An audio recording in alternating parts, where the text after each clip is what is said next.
2018 autonomous Audi RS7 piloted driving concept track review. Today we are testing the autonomous Audi RS7 piloted driving concept at the Oschersleben racetrack in Germany. In 8 years, Spirit, this is probably the most outlandish review we have done.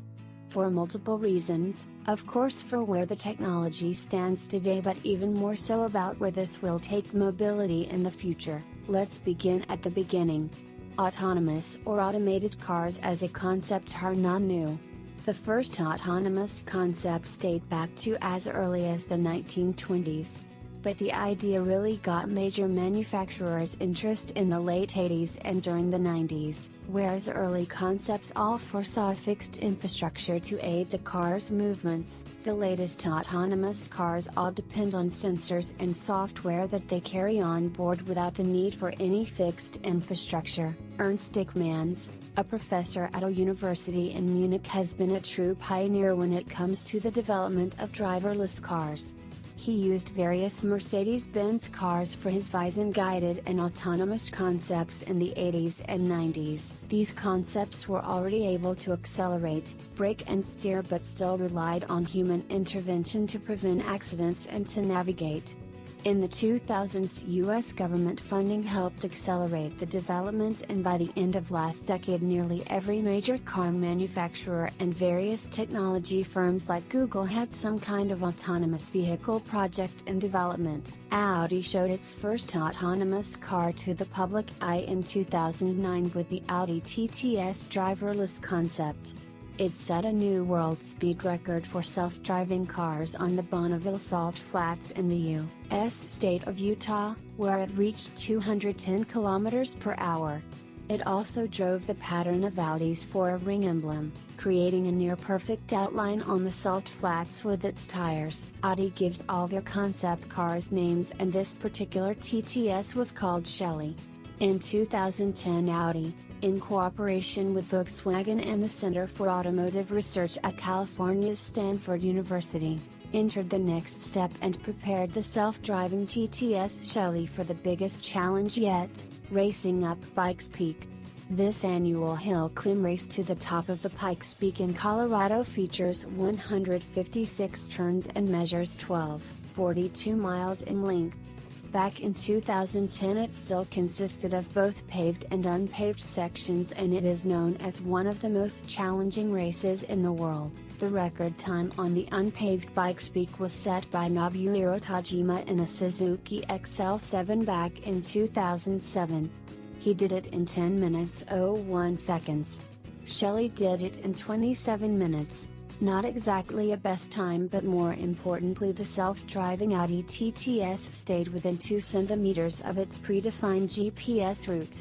The Audi TTS already used a combination of existing systems with additional sensors and software to drive itself to the top of Pikes Peak, and with the arrival of more advanced system in most cars delivered to customers today, this leaps closer and closer to an autonomous car available at dealerships around the world. The self-driving Audi TTS milestone at Pikes Peak tasted like more for Audi, and that brings us to today. Today Audi presents the Audi RS7 piloted driving concept at Oschersleben racetrack in Germany. This is an exclusive preview before the car will celebrate its public debut at the Hockenheimring this upcoming weekend. The ingredients are fairly similar to the Audi TTS, yet more advanced and relying more on systems that can be found in the RS7 at the dealerships today. Just in the front of the RS7 you will find a front camera, ultrasonic sensors, infrared camera and front radar sensors. These are used for systems like the adaptive cruise control, lane assist, parking assist, night vision and Audi Presense safety. On this special Audi RS7 piloted driving concept, the engineers mounted 2 extra 3D cameras in the front, 2 extra 3D cameras in the rear and a special GPS module on the roof. Add a rack of hardware in the back and link it up to special software, and the Audi RS7 is pretty much good to go as an autonomous race car. Before we get in the passenger seat of the Audi RS7 piloted driving concept, we have the opportunity to take a regular RS7 out on the Oschersleben racetrack for a time lap. To level the playing field, we do a lap with a standing start from the main straight. The circuit is flat and features a couple of nice S-corners, a chicane and a back straight where the autonomous RS7 will reach its top speed. After a few warm-up laps, we set our lap and immediately jump across in the Audi RS7 piloted driving concept.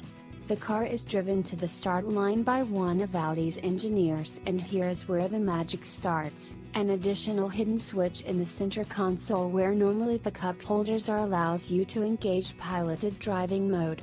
After an automatic system check, all lights show green and the RS7 sets off with equally brutal acceleration as when we were behind the wheel. It races down the main straight towards the first corner and brakes hard before turning in. The steering wheel swooshes to the left and back to the right. It is interesting to see how not only the steering but also the throttle and the brakes are constantly being adjusted, and how it drives in a much smoother fashion than I would have imagined. As I try to film with my iPhone, the RS7 approaches the chicane and the steering wheel swings around from the right to the left and back to the right. Opening up the throttle for the back straight, the speedometer reads 100. 120, 140, 155, 170, 180, 185 and hard braking. The last few corners pass in a blur before we cross the line and the RS7 comes to a hard stop. Before getting inside the RS7, I was really excited about the experience. Now, how do I feel after a lap as a passenger in a car that races itself around the racetrack? Well, surprisingly normal. Hardly a raced heart rate and no sense of fear of where the technology is taking us. The ride felt very safe and the car well balanced.